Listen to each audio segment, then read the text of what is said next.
રામ નારાયણ રામ। પૂરો દેશ જાણે છે કે બાંગ્લાદેશની સ્થિતિ શું છે। ધર્મ વિશે ત્યાં શું સ્થિતિ છે, આજે આપણે આ પર વાત કરીશું। જો દરેકને ધર્મ વિશે સાચી માહિતી હોય તો કોઈ પણ સમસ્યા ઊભી થતી નથી। બંગાળમાં જેટલા લોકો છે તે બધા મૂળરૂપે આતન હિન્દુ છે। આજે એ બધા ઇસ્લામ ધર્મને માનતા છે।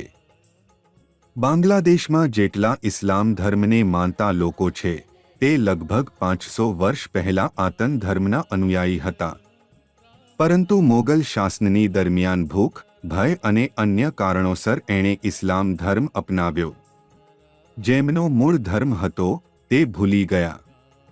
ઇન્સાન દ્વારા બનાવેલા ધર્મ જ ધરતી પર સમસ્યાનો કારણ બન્યા છે। ધરતી પર લગભગ 400 ધર્મો છે।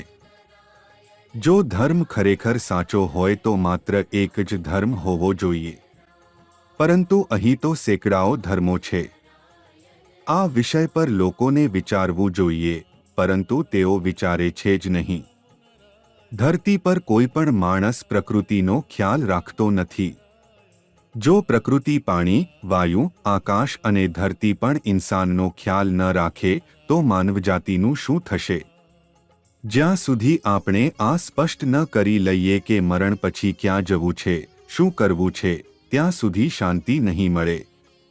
ધરતી પર એટલા બધા શિક્ષિત લોકો છે, તેમને એક સાથે બેસી વિચારવું જોઈએ કે પ્રકૃતિને કેવી રીતે સુરક્ષિત રાખવું। જો તમે પ્રકૃતિને સુરક્ષિત રાખી શકતા નથી તો પ્રકૃતિ તમારા સાથે ખૂબ ખરાબ કરી શકે છે। ધરતી પર મનુષ્યોએ જન્મ લીધો છે, પરંતુ આ ધરતી તેમના માટે સ્થાયી નથી। માણસ જ્યાંથી આવ્યો છે તેને એક દિવસ ત્યાં જ પાછો જવાનો છે। તેથી અહીં આવીને ધર્મ અને જાતિના નામ પર લડાઈ ન કરો। તમારે ધરતી પર સારા કર્મો કરવું જોઈએ જેથી તમે મુક્તિ મેળવી શકો। જો તમે ખોટા કર્મો કર્યા તો તમારે ફક્ત સજા જ મળશે। આજકાલ દરેક માણસ ભૂલી ગયો છે કે તેઓ ધરતી પર કેમ આવ્યા છે। તેમને સમજવું જોઈએ કે જાતિવાદ અને ધર્મ કોઈ વાસ્તવિકતા નથી। જ્યારે બધું બધાના માટે એક જ છે તો ધર્મ ઘણા કેમ હોઈ શકે? ધરતી પર રહેતા તમામ મનુષ્યોનો ધર્મ એક છે। આકાશ એક છે, પૃથ્વી એક છે। જ્યારે બધું એક જ છે તો આપણે તેને અલગ પાડવાના કોણ? ધર્મ દેખાતો નથી છતાં લોકો એના નામ પર લડાઈ કરે છે।